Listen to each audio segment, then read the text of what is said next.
had passed away that day. And he was a water carrier. In other words, he was his outer seed was unbelievably simple. And nobody had any idea who he was. So he was, okay, a water carrier died. What's the rush? The same day in Palos, there was a Levai for a big Vir, a big Oishir. And you have to remember, by most Yidden, when you have a Levai, you have a Spadim. So they put him in the Kabbalah Shtibel. They put him into the Beis HaMedrash that belongs to the undertakers, to the Chavre Kadisha, and they left him there. And the whole day they were busy with this Oishir. And finally, at 3 o'clock in the afternoon, they said, there's another body to bury. They went, they took his remains, they did a dara, whatever they did, they buried him. Now, again, I don't know halachas, but apparently you're not allowed to name an after person, lost the chestimas hagoylu. So Tzemach Tzedek was pashat waiting for them to bury this Shmuel, the Rebbe Shmuel, the Rabbi Rebbe Shmuel, and only afterwards was he able to give him a name after him. So this is why the bris was so delayed. This is the bris from the Rebbe Maharash. Now you should know that even though the Tzemach Tzedek said explicitly that the Rebbe Maharash is not named after Shmuel HaNavi, but he says he's named after water carrier in Palos, there are still many Remazim that are Shaykhs to Shmuel HaNavi. The first is the following.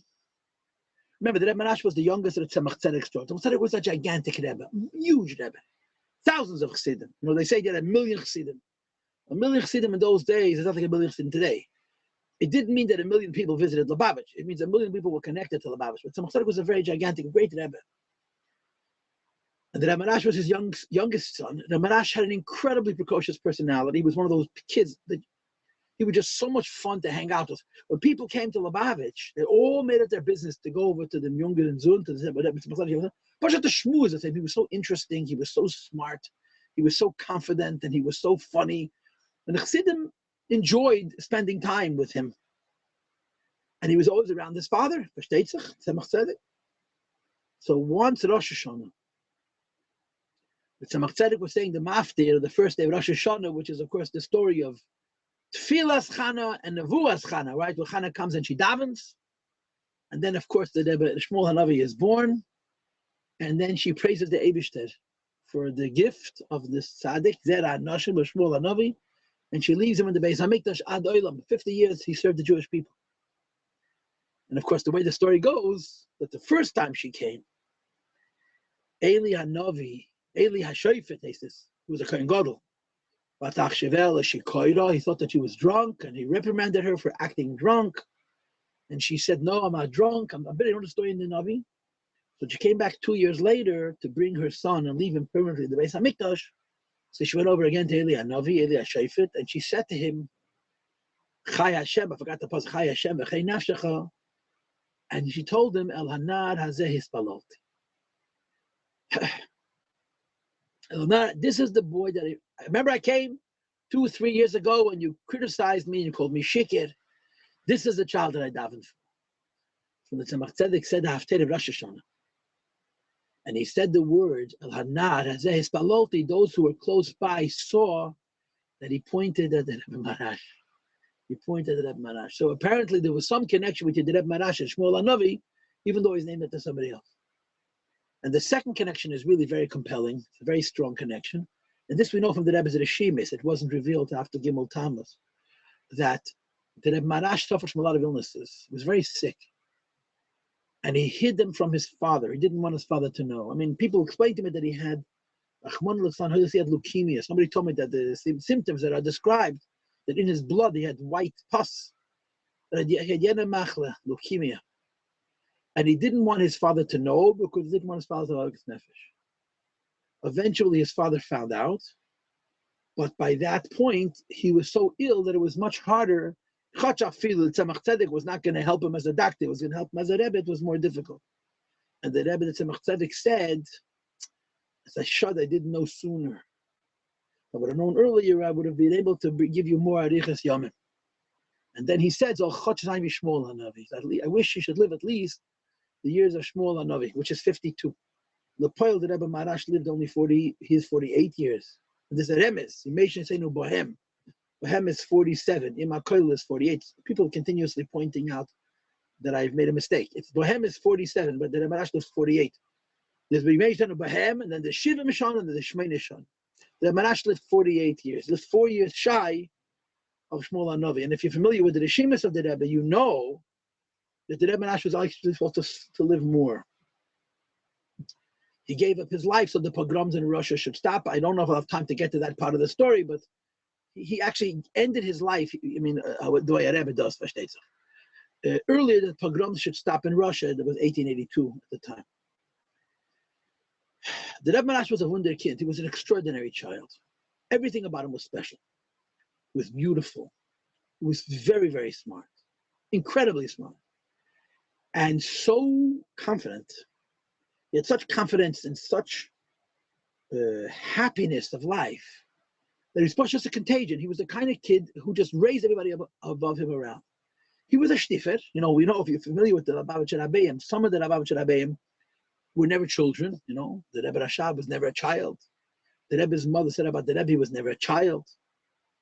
But some of the Rabbeim played around when they were little kids. We know from the Friedrich Rebbe that he played around. We know from the Tzemach Tzedek that he played around. And the Rebbe Maharash was also that type of a kid. He also had fun, and he even knew how to make trouble. He knew how to make trouble. The Rebbe Maharash shtifet, hafreilich erazah.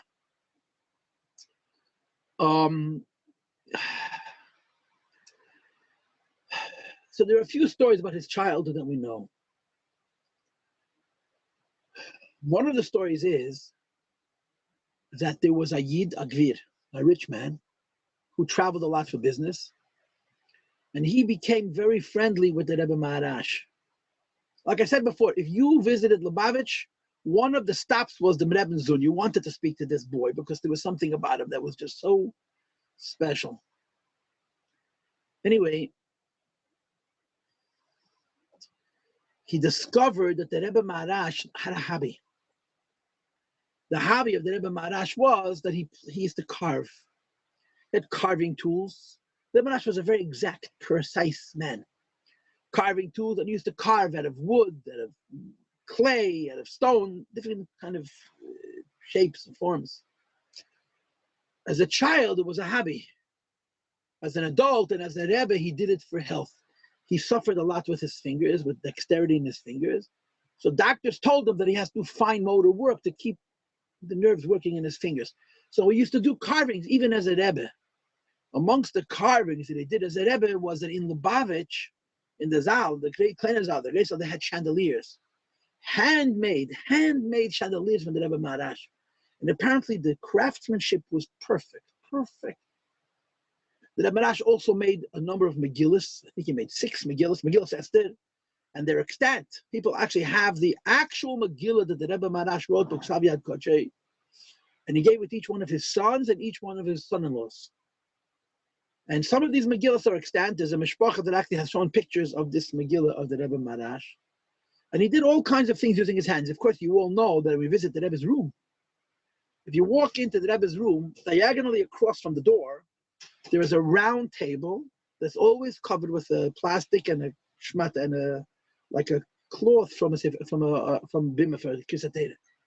That table was handmade by the Rebbe Maharash, handmade. And again, I tried to peek under the table to see the craftsmanship. I'm not much of a maven in craftsmanship, and there wasn't much to see because it's covered almost till the floor. But people said the craftsmanship is perfect. This table belonged to a Yid in Paris. The Rebbe Maharash had a son whose name was Menachem Mendel, who spent the last years of his life in France, many years in France. His children lived in France, and somebody had this table, and he gave it to our Rebbe to bring with him to New York when he came back with his mother in 1947 to give it to the Friedrich Rebbe. The Rebbe took it back with him, but he kept it in his room. It didn't go upstairs, it stayed by the Rebbe. The Rebbe had it in his room all the years of his Nesias. So before he became a Rebbe, this table, there was Maisa Yidei from the Rebbe Maharash. So the Maharash had this hobby to carve. So this businessman found out that the Rebbe Maharash has a hobby, so he decided that he's going to buy him a gift. So on one of his travels, he came to a market, and he found a very fancy carving tool with many, many gadgets that could make all kinds of different interesting shapes and so on. And he brought it with him to Lubavitch. And he went over to the Rebbe Maharash, as was his custom. And he started opening up the knife to show the Rebbe Maharash just how many different things you can do with this tool. It was a very sophisticated tool. And he says to the Maharash, I bought this for you. You can have it if you can answer one question. And the question is, who is God? Where is God? So when this businessman asks the Rebbe Maharash, he was a little boy, he asks him the question, who is God? So the Rebbe Maharash, without looking up, put his hand in his pocket and pulls out his own carving knife, which was much less sophisticated and far fewer gadgets. And he also opens it up as if he's showing this man these little tools. And then he says to him, "Und du kennst das haben, ad du wirst mir sagen, wo ist nicht." He said to this businessman, you can have my tool if you can tell me where he isn't. And of course, the Rebbe Maharash got his knife. It's the story of the Rebbe's childhood. In the Hayom Yom of today, of course, you have the famous Maisa. Tzemach Tzedek had a habit of visiting the Cheder. There was a Cheder that was exclusive for Beis Harav. Exclusively for Beis Harav. Exclusively for Beis Harav. And only the Tzemach Tzedek's children and grandchildren went in that Cheder. I think the Malama's name was Rebbe Pesach, but I could be wrong. And the Tzemach Tzedek visited often, I think once a week. And he would had all of his grandchildren on what they were learning. And they sat different ages together. So on one occasion, Tzemach Tzedek came in, and the Maharash was sitting with his nephews. He understands the Maharash's brothers had children older than him. The Maharash was born, he probably had a dozen nephews and nieces at the moment of his birth. And Tzemach Tzedek comes into the Cheder and he's asking questions. And the Maharash did incredibly well. So the Malamed couldn't believe it. And he said, aha, mach gut, he's doing so well. So the Tzemach Tzedek said famously, was is the Pelle, was is the Wunder, as Tiferes Shebe Tiferes macht gut. Why are you so surprised that Tiferes Shebe Tiferes is doing well? The Maharash Yemoledes is Tiferes Shebe Tiferes, and his Inyan is Tiferes Shebe Tiferes. Why are you surprised as Tiferes Shebe Tiferes macht gut? One of the more interesting stories, which is in the Rebbe's Reshimis, is that Maharash was a troublemaker. He sat in class with his nephews, who were older than him in some cases. But he was so much, and by the way, they were Rebbe, some of these people. They were incredibly intelligent. But the Rebbe Maharash was even more intelligent. The Maharash sat in the back of the room. He was always fidgeting. So we had a little pocket watch. And he was taking it apart and putting it back together. He was very, very good with mechanics. Very, very good at mechanics. And by the way, later as a Rebbe, he actually used to make his own medicines. He studied medicine. And when he needed to take a medicine, he didn't go to the store and buy a medicine. He bought the chemicals, the compounds, and he would mix the medicines himself. He had an idea in a lot of things, that Maharash. So he's sitting in the back of the room playing with the watch. The Malamed asks a question, and none of the children know the answer. And the Rebbe Maharash says, I know the answer, but I'm not going to say. And in effect, he was making fun of his nephews, that they're dumb. So the next day, his older brother came to the Cheder. His older brother was the Maharil. He was a Gon and a Tzaddik and a Kodesh, and the Filik ever writes about him, Admur. And he came into the Cheder, and he said to the Malamed that the Malamed shows favoritism to his brother. In other words, he doesn't treat the kids equal. The Maharash gets away with stuff that others don't get away with. And of course, if I was the Malamed, I would do the same thing. The Rebbe Zun. So the Maharash made a comment about the fact that he's sitting in a class with a bunch of dumbbells. I understand that these dumbbells were geniuses, but just compared to him. And he said something like, as they've been seeing, the Balagola zogt was größer de hinten als mehr fed. In other words, they're bigger than me, but they're mehr fed. So the Maril was insulted. And he says, ooh, anas ponim. He turns to his younger brother, who was close to 20 years his junior, 15, 16 years younger than him. Chutzpahnik. So the Rebbe Maharash says, Brudel, der S von Kabel des Avicha Vesimecha gedenkst du. Aber der S von S Adeshem Lakecha Tira hast den ganzen vergessen. Right? There's different opinions. But the S is an extra word. Kabel es Avicha Vesimecha, one of the Ifanim is that from S you learn that you have to respect your older brother. But S Hashem Lakecha Tira, the Gemara says, teaches Rabbis Talmidei Chachamim. So the Rebbe Maharash says to his older brother, "You're complaining. How come I'm not Makayim the S of Kavod to respect you because you're my older brother? What about I'm a bigger Talmid Chacham as a kid? This was the Rebbe Maharash. This was the Rebbe Maharash. Extraordinary child, and he was very loved by everybody who knew him and saw him.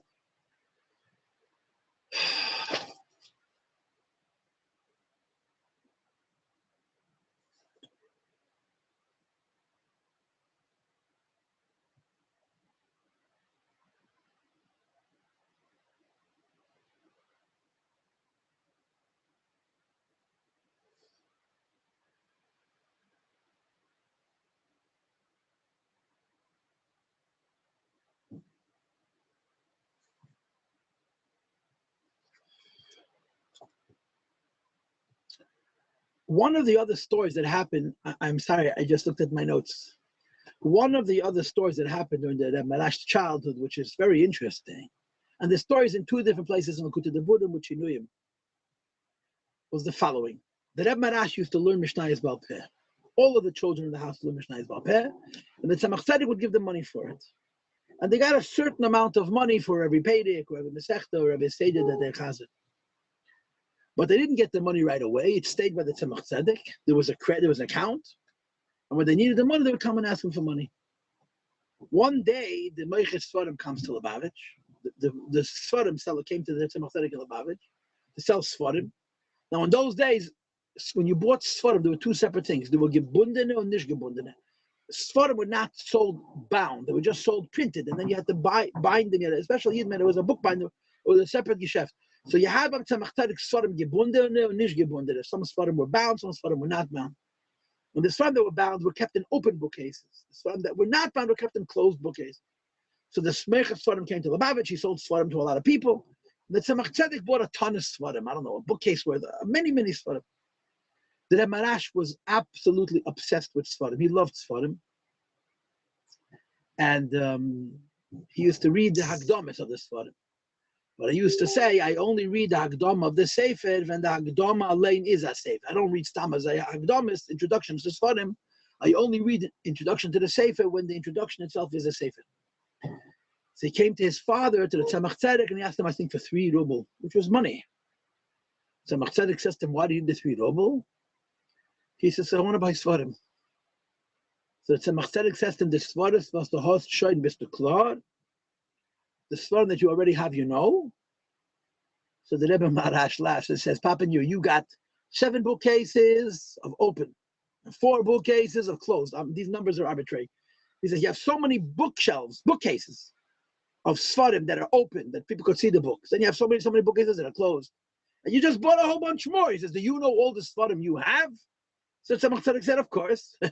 So the Rebbe Maharash said, I can test. He said, sure. So he randomly took out 2 Sfarim. And in different places, it says different names of the Sfarim. One place was a Sefer HaMaslo from one of the Rishonim. It's Sefer in Diktuk. And the Tzemach Tzedek repeated verbatim what's written in the Sefer. Another Sefer took a Sefer Mesilas Yesharim. Tzemach Tzedek repeated verbatim. And another place that's different hymns. It was not normal. Tzemach Tzedek knew every Sefer he had in his library by heart, word for word. So the Maharash learned when you buy a Sefer, darf man wissen, auf ein wenig. Tzemach Tzedek. You're talking about not normal. Not normal heads. There's another mitzvah that happened in the Maharash's childhood. Now, the Rebbe Maharash had a tragedy in his life. The tragedy in his life was the following, that he married his niece.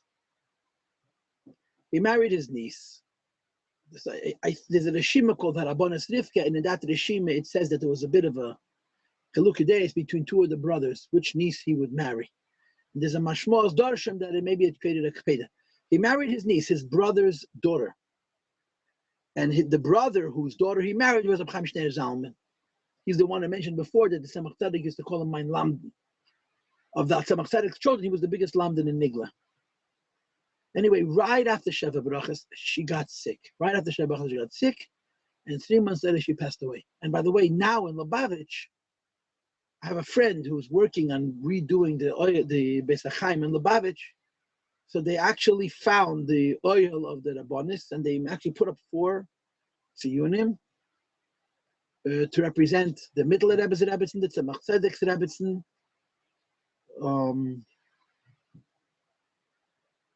I don't know who else is there, but the 4th one is this. I think her name was Sheina Shterna, the Marash's wife, Beziv Grishin. And she passed away very shortly after the Chasna.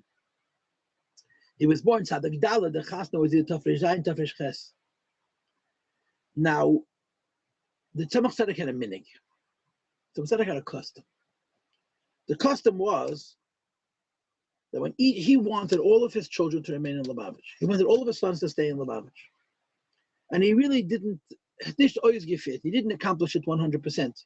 Because one of his children, Rabbi Yosef Yitzchak, married the daughter of the Cherkasser and didn't come back to Lubavitch. He remained in Cherkas, and then he became a Rebbe in Avruch. But the Tzemach Tzedek wanted all of his sons to stay in Lubavitch. And what he would do is, when they would get married, they get married mamish as teenagers, he would build each one of them a house, and next door to it a shul, on one of the streets of Lubavitch. So could you imagine what Lubavitch must have been like during that time? Tzemach Tzedek had 7 sons. They were giants. They were cannons of Torah, Nigla, Nista, and Avodas Hashem. And they all lived in Lubavitch. At least 5 of them lived in Lubavitch. And they each had their own home and their own shul. And when Chassidim would come to Lubavitch to visit the Rebbe, the Tzemach Tzedek, so they all had their favorite. They would come to the Rebbe, Versteitzer, and then we'd go to the Rebbe's Zun. Each one had their own address. Some went to the Baruch Shalom, some went to the Maril, some went to Bishol Neach, some went to Chaim Shnei Zalman. And I guess some went to the Rebbe Maharash. Because of Yankiv, we don't know much about him, but he moved away. He was a Rav, and he passed away in Arsh, I think. He passed away before the Tzemach Tzedek. And Rabbi Yosef Yitzchak moved away to Avruch, and he became a Polish Rebbe in Avruch. He didn't have a derech of Chabad. So the Rebbe Maharash got married. Tzemach Tzedek did the same thing. He built him a house and a Beis Medrash. When his wife passed away, the Rebbe Maharash was devastated. He was broken. He was absolutely devastated. And when you read about it, and you know about the Rebbe Maharash personality, you wonder, why was he so upset? I mean, he was such a breite mensch. He was about moichin she'enkel me'el. And the only asbara was that the Rebbe Maharash understood that this was his other half, this was his neshama. And he wasn't zeiche to be bein a bias with her, so it's a zivik sheni, it's a very different thing. That's the only way to explain it, but he was completely devastated. The Tzemach Tzedek tried very, very hard to push it, to console him, to be menachem him, to help him come out of his state of avelus, and the Rebbe Maharash was devastated. So, b'lev brei, the Tzemach Tzedek made a yitzim min haklau. He called a carpenter, a builder, and they built additional rooms to the Tzemach Tzedek's house, inside the chutzner, where the Lubavitch Haif was, where the Rebbe was, and the shul was, and so on. And the Rebbe Maharash moved into those rooms. And the only thing separate the house of the Rebbe Maharash and Tzedek was a door. Lived in the same building. 2 years later, the Rebbe Maharash got married a second time, and he married a first cousin. And he continued living in the same house with the Rebbe, the Tzemach Tzedek. The result of this was that even though the Rebbe Maharash was the youngest of 7 sons and 2 daughters, and he wasn't stam younger, he was much younger. I mean, the son closest to him in age, I think, was 14 years older than him. Rabbi Yosef Yitzchak, I think, was born Tov Kuf Pei. He was much younger than his brothers and sisters. His children ended up knowing the Tzemach Tzedek more than the cousins who were much, much older, because they lived in the house. And when Tzemach Tzedek became ill at the end of his life, they were mishamish him, they went in every day. So it worked out, so to speak, fortuitously, that the Rebbe Maharash, who was the youngest, his children ended up in a certain way knowing the Tzemach Tzedek more than many of their cousins who were much, much older than they were. Now, the story of the second Zivig was that the Mittel Rebbe's wife had a Riches Yamim. But the Mittel Rebbe passed away. He was 54 years old. His Rebbetzin Harabonis Hasidkonis Shena. I wanted to say, I mentioned the four Rebbetzin that are buried in Lubavitch is the Alter Rebbe's Rebbetzin. The Alter Rebbe's Rebbetzin, the Rabbanon Satzikon is Sterna. The Middle Rebbe's Rebbetzin, the Rabbanon Satzikon is Shena. Tzemach Tzedek's Rebbe, the Rabbanon Satzikon is Chayemushka. And the Rebbe Maharash, the Rebbe all buried in one oil. The Rebbe Tzedek's is also buried in Lubavitch, but they buried it with the men. Anyway, so the Rebbe Shena was alive. The Middle Rebbe, the Tzemach Tzedek's Shviger was very much alive. She was a powerful, powerful woman. She was the Middle Rebbe's wife. They had 7 daughters and 2 sons. Tzemach Tzedek had 7 sons and 2 daughters. And from everything I'm able to surmise, the Rebbe's Shena she was such an outspoken and a strong woman, and her daughters inherited her character. The Middle Rebbe's daughters were powerhouses. They were mamish. Each one of them was an incredibly powerful personality. And she was the matriarch. She was a very strong lady. She lived in Lubavitch. She was the Alter Rebbetzin. She was the Tzemach Tzedek's mother-in-law. When the Rebbe Maharash lost his first wife, so she came to her son-in-law, the Tzemach Tzedek, with a request. She said, I didn't want to mix him before. I'm mixing shidduchim. But now we're talking about a Zivik Sheni, the second marriage. I want you to take one of the Yosemim of my daughter, Chaya Sarah, I think her name was. The Middle Rebbe's oldest daughter was Sarah, and the Middle Rebbe's youngest daughter was Sarah, Chaya Sarah. And this youngest daughter was married to a chassid by the name of Rabbi Aaron Alexanderov. He was the son of also a big chassid. They were mamish tzaddikim. The Rebbe, this Rabbi Aaron Alexanderov and his Rebbe's and Chaya Sarah were unbelievably holy, pure, beautiful people.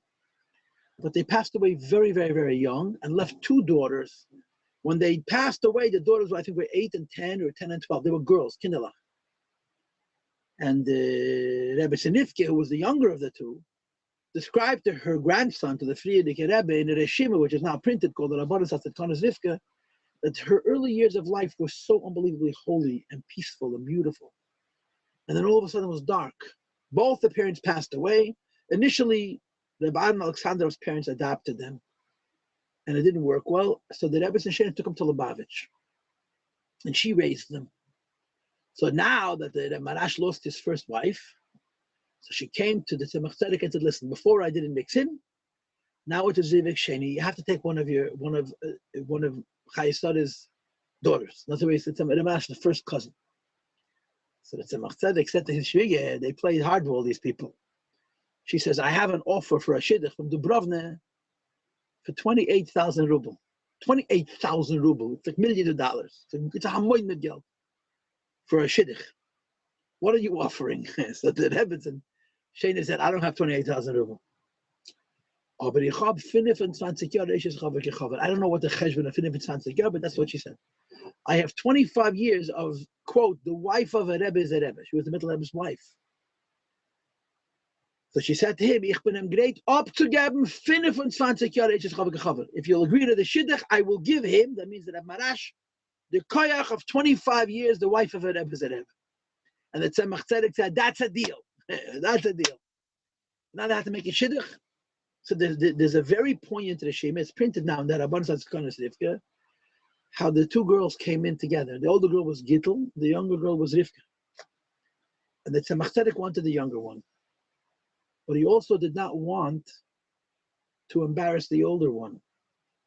So he sort of let them figure it out by themselves. And Gittel said to her younger sister, gay. So she was very happy to be Moichel. Her younger sister got married ahead of her, and the Tzemach Tzedek promised that he's going to find for her a good shidduch, and he did find for her a good shidduch. But it wasn't a Rebbe, it was a good shidduch, Nishka Rebbe. That was the story of the second chasana. And they got married, the Rebbe Maharash and the Rebbe Tzedifke, and they lived together in this house adjacent to the Tzemach Tzedek. Now understand that the Rebbe Tzedifke didn't have a normal upbringing. She had a very, very good childhood, but when she reached the age where you learn about life, she didn't have parents. So the Rebbe Tzedifke told the Frierdiker Rebbe that when we got married, she said, the Rebbe wasn't only my husband, he was my teacher, Rebbe Maharash. She didn't teach him Gemara B'Teisves. She Pasha taught him how to be a balabasta and how to run a home and how to raise children and how to keep books, to keep track of finances. And she would say that everything they did together, the Rebbe Maharash was so involved with his family life that everything that was going on in the house, everything that she was responsible for, and everything that he was responsible for, they did as a couple. They were a very, very unbelievable shalom bayis. And the Frierdiker Rebbe said that his grandmother told him, we had 6 kids, and they were boisterous. They were not all tzaddikim, you understand? There was, the oldest was a girl. Her name was Deveda Leah. The youngest was a girl, and her name was Chaya Mushka. And in between the 2 girls, there were 4 boys. And it's hard to know exactly, but let's just assume the oldest was Avram Sender. He passed away at the age of 8, and he's buried in the oil in Lubavitch. There's a tzion for him. The Alter Rebbe said about this Avram Sender, the Mittler Rebbe, no, the Tzemach Tzedek said, about this Avram Sender, he's the neshama of the Alter Rebbe. The Alter Rebbe lost 8 years so that Napoleon should be defeated. Imagine that, the Alter Rebbe lost 8 years that Napoleon should be defeated, and his great-grandson, the Rebbe Maharash, had a son who was the neshama of the Alter Rebbe. And even though he passed away before Bar Mitzvah, his Matzevit says, Poinitman HaYeled HaTzadik. You don't say about a child that Tzadik. Avram Sender. And this in the pinkest of the Chaver Kadisha, it's Tzarachi and Gadol, but we're going to assume he was the oldest. The second was his name was Shnei Zalman Aaron, the Razor. He was a year and a half older than the Rebbe Rashab. The third, of course, was the Rebbe Rashab, whose name was Shalom Dever. And the youngest was Menachem Mendel. And Menachem Mendel was not a year or 2 young. He must have been 6 years younger, because when the Tzemach Tzedek passed away, the Rebbe Rashab was already 5 and a half. And the youngest was a girl, Chaya Mushka. So the Rebbe Sinifke said we had 6 kids, and no one ever raised their voice. No one ever shouted. Imagine. And she was bringing out the Shalom Bayis, especially the peace in the home. And that it was because of the way the Rebbe Maharash Pashatat reingelegt in being madrich and mechanech her, how a Yiddish home should look, and how they work together on making a home of unbelievable peace and holiness. This is a Rebbe and a Rebbe. And of course, then the stories that are interesting was that for many, many years, the Rebbe Maharash was very rich. Not for his whole life. When he passed away, he had no money. But for many, many, many years, he had a lot of money. It says in the Rebbe's Yeshimis that the Tzemach Tzedek was very into lotteries. He used to buy lotteries. In the Russian government, to make lotteries. And he would buy lottery tickets, and the Rebbe Maharash would buy lottery tickets. Parenthetically, Derech Hagav, a Yid once asked the Rebbe, it says in Sfarim that any Yid could, if the Eibishter wants, he can have a shidduch. So Yid once asked the Rebbe, what about a Malamed? How is a Malamed supposed to become rich if he's fixed at a fixed income, which he can't get?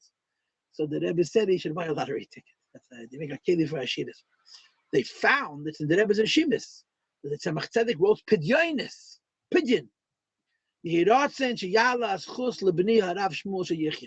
That the lottery should be, he bought a ticket, and the Rebbe Maharash bought a ticket, and he wrote a pidyon that the Rebbe Maharash should be zeiche. And the Rebbe Maharash won several government lotteries. He was very, very, very wealthy. And he had a hanhoga of Ashidus. He used to buy windows from Italy and furniture from who knows where. He lived in Lubavitch, which was a shtetl full of mud, and his house, in many ways, was pushed a palace. One of the Chassidim, Tzemach Tzedek, it says in the Rishimis, Tzemach Tzedek hat klibayis nishkan gefarbte, which means the Tzemach Tzedek's furniture wasn't painted. It was raw wood. It wasn't stained. Well, it was sanded, but it wasn't painted. So one of the Chassidim said, Tzemach Tzedek was such a big Rebbe, he's living in furniture. I said, gepasst for another man. So he bought the Tzemach Tzedek good furniture that was finished and polished. And he brought it to Lubavitch, which is a huge schlep. There were no trucks, there were no trains, it was delivered by wagon. When he brought it to the Tzemach Tzedek told him, Git this Shmuelin. Ich darf das nicht. Give it to my son Shmuel. I don't need it. Because the Tzemach Tzedek also understood that the infant Ashidus, by the Rebbe Maharash, was an infant Avoida. So one of the stories was that when the Rebbe Maharash traveled a lot, and every time he would travel, he'd bring his wife jewelry. But this wasn't, mom and pop jewelry. This was the best jewelry in the world, from the most expensive jewelry stores in the world. It was worth hundreds of rubles in some cases. The Rebbe Sinifke never used the jewelry. She would get the jewelry, she would pawn it, and she'd get money, and she'd give tzedakah. Each time the Rebbe Maharash would return from a trip, he would go to the pawn shop and redeem all the jewelry and give her a new piece of jewelry, and she would immediately take all the old jewelry plus the new jewelry and bring it to the pawn shop and give tzedakah. So of course the Rebbe spoke about it by Fabrengen, that the Rebbe Maharash could have given her money. Why did she have to pawn her jewelry? And the Rebbe said it was an inyan for birur. After that sikha, there were women who wanted to give the Rebbe their diamond rings, their jewelry, and the Rebbe sent it back. But the Rebbe brought the Heirah. What does a Yiddish woman need jewelry for to be able to give tzedakah? This was the kind of a relationship. The relationship to the Rebbe Maharash and the Rebbe Tzedifke was very interesting and very special. The mutual respect, the way he respected her, the way she respected him, was mamish not from this world. There's a story which is mind-blowing, that she went into his room in the evening to talk about something. And when she walked out, she was wearing a nightgown or a robe, and it got caught in the door. So she sat down on the floor and sat the whole night, because she didn't want to disturb her husband to push it to open the door. How long would it take? She understood what it means, a second, by the Rebbe Maharash. So she sat down on the floor and waited till he opened the door the next morning, not to disturb her husband, not Stamazoi, her husband, for a split second. This was the chush that they had in derech eretz for each other, as a husband to a wife, and husband to a husband, wife to a husband, was really, really amazing, unbelievable. I mean, I've been talking for over an hour. There's a lot more to tell, obviously. The Rebbe Maharash said about himself, Ich hab gehorevet 23,5 Shah mesles und sie hat von dem gar nicht gewusst. Which means I would toil for 23.5 hours a day, meaning she would sleep half an hour, and she didn't know anything about it. That was the Maharash gave the impression of being a businessman. And he had a lot of money, stocks, bonds, business, newspapers. He was always traveling. The fact of the matter was, he never traveled for business. He traveled for askonas. The times at the Tzemach Tzedek were very hard. There were all kinds of tzaddis. And the Tzemach Tzedek Taka had 7 sons, but he trusted his youngest. So as young as probably 18 or even younger, the Rebbe Maharash started traveling. And officially he was traveling for business, but in reality he was traveling for askonas. And he was all over Eastern Europe. He traveled to many, many places, and he secretly did a lot of inyanim on behalf of his father, for askonas. And of course, one of the famous stories, which everybody knows, which is a Moed de Kamaise, that would repeat itself again 4 generations later, Genoi, with our Rebbe, is that the Rebbe Maharash decided to go into Belz. Belz was a gigantic chassidus. The first Belz Rebbe was of Shalom, the Sar Shalom of Belz. He built a shul, which is meant to be like the Beis HaMikdash. And that's why the current Belz Rebbe built in Yerushalayim, a shul which is similar to the shul that they had in Belz, which is supposed to be reminiscent of the Beis HaMikdash. So the Rebbe Maharash went into Beis Medrash to the Belz Rebbe, Belz Rebbe. The Belz Rebbe was blind, couldn't see. So he was being led by 2 chassidim, 2 gaboyim, 2 shalmoshim. When the Belz Rebbe walked to the Beis Medrash, he shrugged off the 2 gaboyim and he made a beeline for the Rebbe Maharash. And the Rebbe Maharash tried to get away, but the chassidim saw that the Belz Rebbe is going after this man, so they didn't let him. And the Belz Rebbe grabbed the Rebbe Maharash. Veredus, who is this? So the chassidim around said he looked, the Rebbe Maharash dressed more modern. So however they worded, he's a more modern looking man. He doesn't look like a big chussid, he got Yosef. And the Rebbe Maharash said, and this is the story, by the way, most of this story we don't know from Chabad sources, we know from Belz's sources. The Rebbe Maharash Tazogetan, a Jew was a merchant. So the Belz Rebbe said, yo, this is the best scheda. Taylor is the best scheda. And he wouldn't let go of him until he told him who he was. And he told him that he's the son of the Lubavitcher Rebbe. And the Belz Rebbe said, yo, ich seh, I see. And the end of the story was that the Belz Rebbe made the Rebbe Maharash give shirayim to the Belz Chassidim. When the Rebbe Maharash came back to Lubavitch, he was mishtoimim. He couldn't believe it, that the Belz Rebbe identified him like this. So he told it over to the Tzemach Tzedek. And the Tzemach Tzedek's comment was, was von a offene Balruach HaKodesh as getracht zu behalten. You thought you could hide from someone who was such open Ruach HaKodesh. Like, what were you even thinking? How were you able to hide from such a man? This is the story. Now I want to end now, but I want to finish with 2 sipurim that has to do with the stalkus of the Tzemach Tzedek. The Rebbe Maharash became a Rebbe, and Lubavitch was splintered, torn to pieces.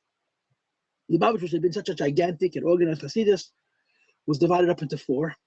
The smallest group of what was left of Lubavitch was Lubavitch. The largest group was Kapus, and then there was Liadi, And then there was Nezhin, and the Maharash had very few chassidim, especially in the beginning. Most of the chassidim who went to Tzemach Tzedek went away to his brothers. Because the Maharash was a Niste Pashat, he concealed who he was. So there's two stories when they get to this Tkufa. Uba Agdama, that when the Maharash passed away, they found a tzava. After the Maharash passed away, the Tzemach Tzedek writes to him, B'ni harav Shmuel sheyichya, my son Shmuel sheyichya, Re'isi adach shalach, I saw your chassidus, Hutav Edim Ha'ed, they made me very, very happy. And he adds, like I told you about Peh, what I heard from my Zayda Dal Rebbe. He says, and I'm commanding you, Psach, Picha, V'yo'iru, Dvarecha, open your mouth and let your words shine. The Tzemach left a clear tzavah to the Rebbe Maharash that he should become a Rebbe. The Rebbe Maharash Pashat concealed it.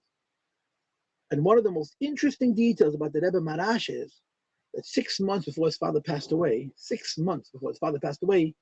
he started saying Chassidus. Tishrei Tafesh Chavav, he started saying Chassidus at the behest of his father. Tzemach Tzedek told him during his lifetime that he should write and say Chassidus. If you look in the Maimorim of Tafesh Chavav, you see that there's already Maimorim that he wrote before his father passed.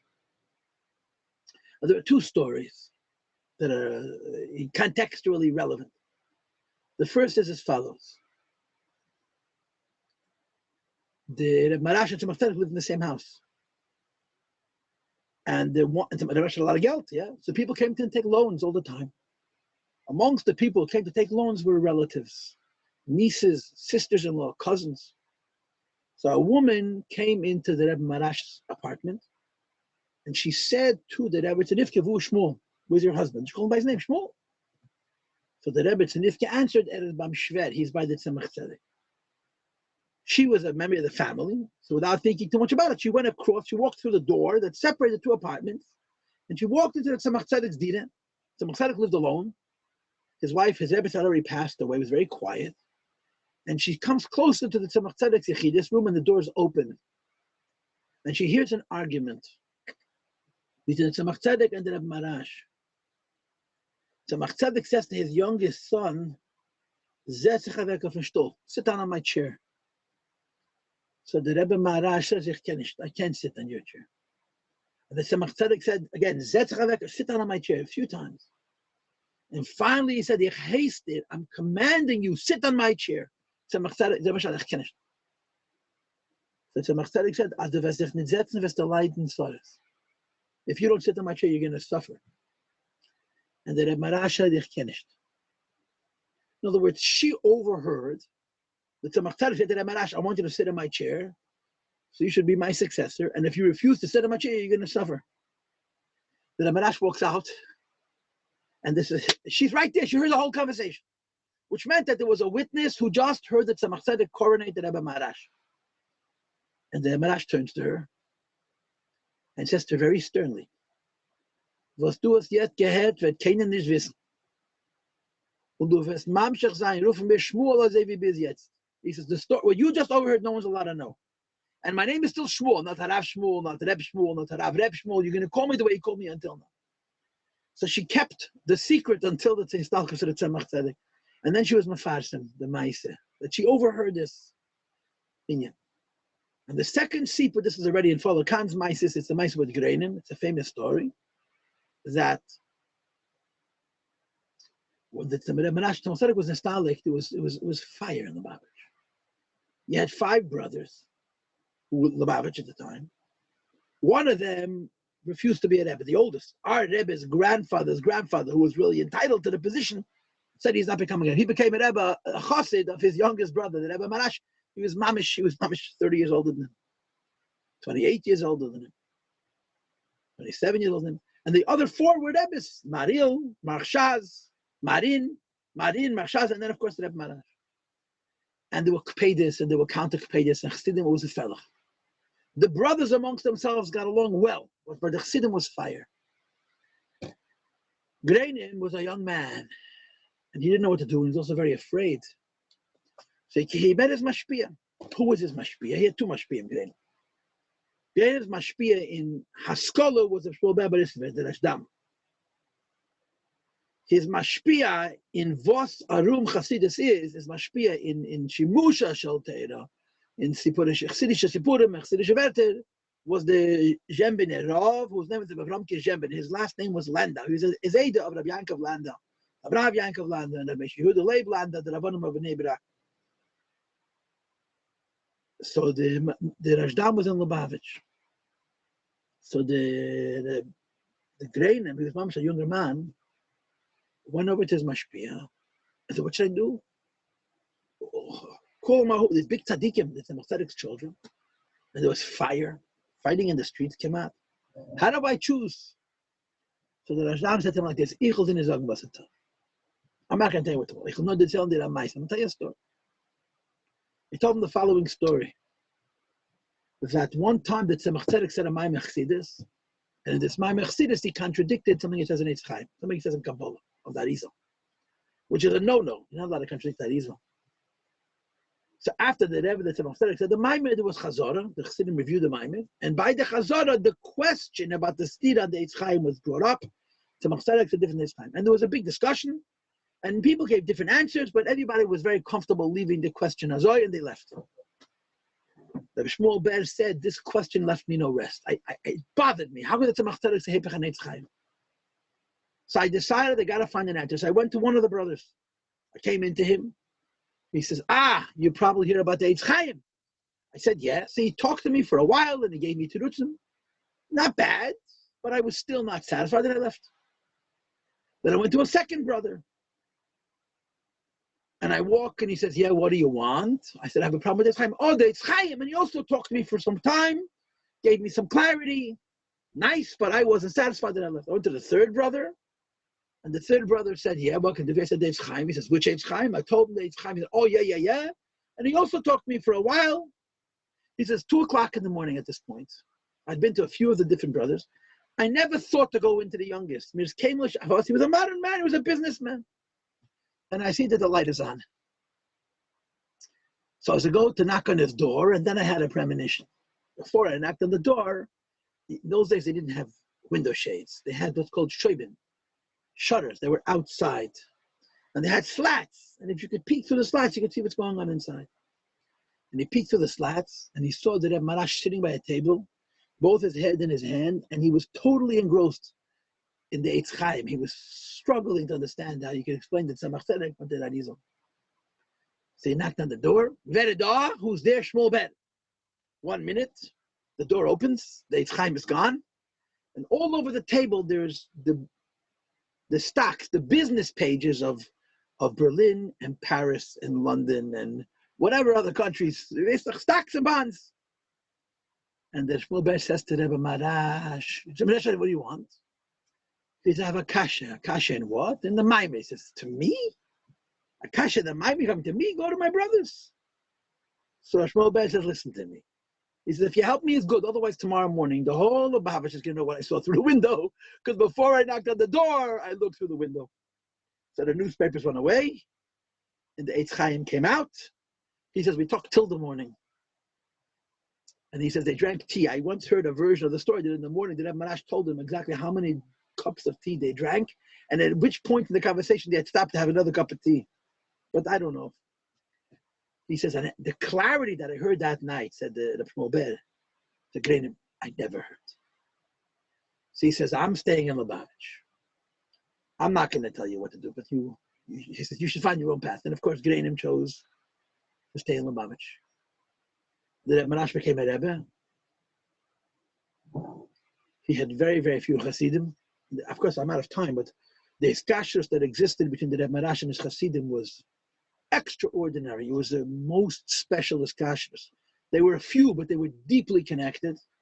And this come of a Kama Sipurim about the relationship between the Rebbe Maharash and his Hasidim. But the end of the story was that in 1881, 82, there were pogroms all over Russia. They killed thousands and thousands of Jews. And that's why at that time, millions of the Jews immigrated from Russia to America. And unfortunately, from the Jews who emigrated from Russia to America during that time, is kemat gonish geblieben. There's nothing left. So first of all, there was a movement that was called Bilu. It was like the early Zionists. Yeah, Bilu is based, Yankov Lechuven Elcha, House of Jacob, come let us go. It's called Aliyah Rishonah, the first time you had immigration of Jews to Palestine. And the Maharash said if the movement of Bilu had added the two words, the Oir Hashem, Beis Yaakov, Chovanecha, Beir Hashem, I would have joined. But he didn't join. And he said that he's stopping the pogroms. So he went to Moscow, I think. The capital was Petersburg, but he went to Moscow because that was like the business center. And he gathered all the Pnei of the Jewish nation in Russia at the time. Most of them were not frum, the big business people, professionals, very successful, powerful people. And then Maharash sat with them and he gave them instructions. You'll do this and you'll do this. So one of these business people says to Rebbe Maharash, Rebbe, with all due respect, we're not Yochsidim. We're some Sapochnikis. We have our own identity. You don't tell us what to do. With us, you consult. So the Rebbe Maharash said to them, that the Megillah says that it says, that when Mordechai suggested to Esther that she should go to Achashverosh, Esther hesitated. So Mordechai said to her, if you will be quiet, David will find another way to save the Jewish people. Then you're going to be lost. So the Maharash said, if you'll help me, is good. Otherwise, I'll do it myself. He got up. He walked out of the meeting, and he called a few lubabs, a few of his own guys, and they pulled it off. He got young Jewish lawyers. They were not from, they were very, very young. They were just out of law school. And then Maharash developed a bond with these people that they would remember for the rest of their lives. 50 years later, they would talk about the few months that they spent with the Lubavitcher Rebbe. They were not from, but they were so moved by his personality and his greatness and his wisdom and his understanding and his sensitivity and his pragmatism and his. The Frierdiker Rebbe says he met an old lawyer who was one of the young lawyers who the Maharash had taken instead of all the Pnei. And they pulled it off. How did they pull it off? The Maharash came to Petersburg. And he asked to meet the minister who was in charge of state. And he didn't have time for him, he's busy. Jews are dying every day, and he says nothing. The Rebbe got on a train, he traveled to Berlin, and he met with the community, and there were opinion pages in the largest newspapers in Berlin saying that they should put sanctions against Russia because of the government state anti-Semitism. Then he traveled to Paris, and he repeated the same performance. He went to a few capitals in the mainland of Europe. He basically blackmailed the Russian government. Got back on a train and went straight back to Petersburg. When he arrived in Petersburg, the city was burning. They wanted to kill him. The Minister of State met him immediately. And he screamed at the Rebbe Maharash, this is treason, you undermine the government. And the Rebbe Maharash says, Jewish blood is spilling and you have no time for me. So he said to me, no, you could pay for this with your life. So the Rebbe Maharash said to him, wegen sich trachte ich in ganz nicht. I'm not thinking at all about my own life, but this is going to stop. And the pogroms stopped.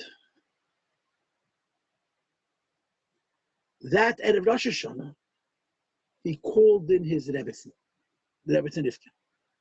And the Rebbe said in Toshin and Beis, the Rebbe said, Erev Rosh Hashanah, the Rebbe said that it's known that the Rabbeim had an inyan, that Erev Rosh Hashanah they would call in and speak to their Rebbe, and that it was an inyan. Pnini has to do a din from Yichud Malchus of a Nuk.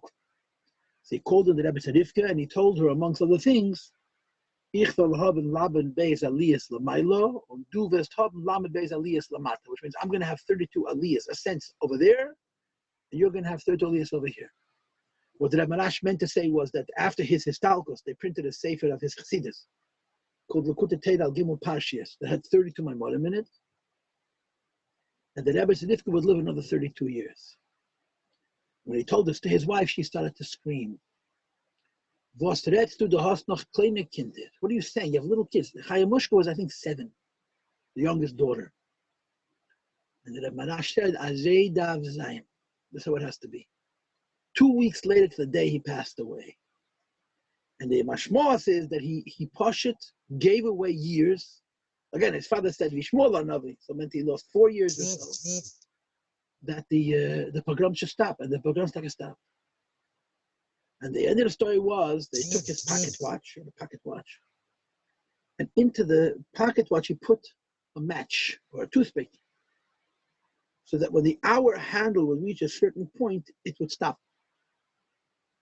And then he called each one of his children, from oldest to youngest. One had already passed away. He had 5 children. He had a daughter, Leah, and then Reb Zalman Aaron, and then Rebbe Rashab, and then Menachem Mendel, and then the youngest Chaim Mushkin. And he spoke to each one. The Rebbe Rashab was oismensch. The Rebbe Rashab was beside himself. He was so upset. He was mamish zerbrochen.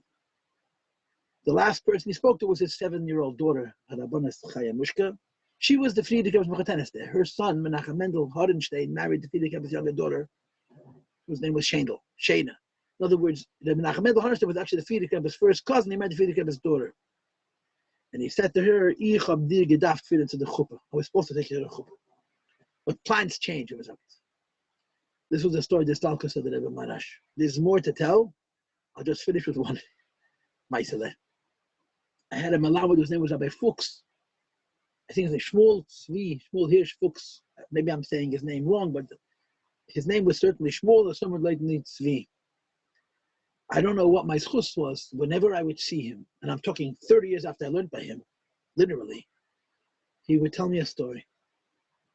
So one of the stories that he told me was that he heard from Reb Chatzah Fagin. That Reb Chatzah Fagin heard in Lubavitch that there was a Yid, a businessman, who Reb Chatzah Fagin knew. He used to come to Lubavitch to the Rebbe Rashab, who would tell a story. That when this guy was young, he was traveling on a train. You know how it is. The rich people travel first class. The poor people travel third class. And the business people travel what's called second class. Today they call it business class. And he was traveling second class. And in a nearby compartment is another Yid, a Frumer Yid, also traveling business class. So he goes over and says, Shalom Aleichem. Who are you? My name, I come from Lubavitch. I'm from Lubavitch. Ah, Lubavitch. Why are you traveling? It's business. So this businessman says to his co-traveler that he heard that in Lubavitch there's a controversy because the Rebbe Maharash passed away, and that there are two candidates, an older brother and a younger brother.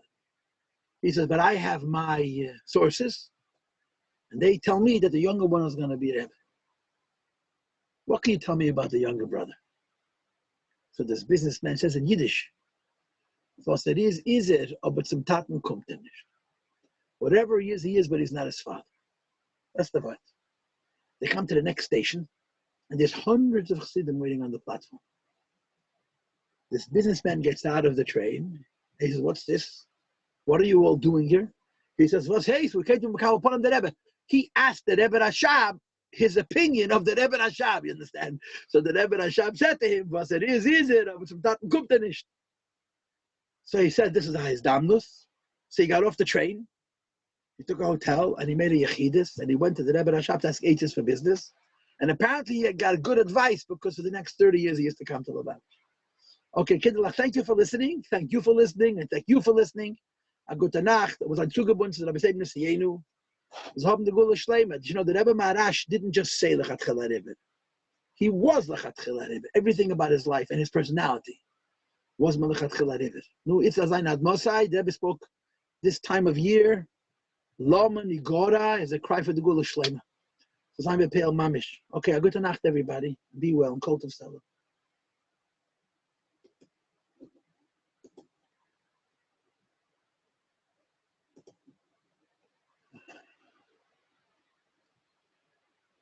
Okay.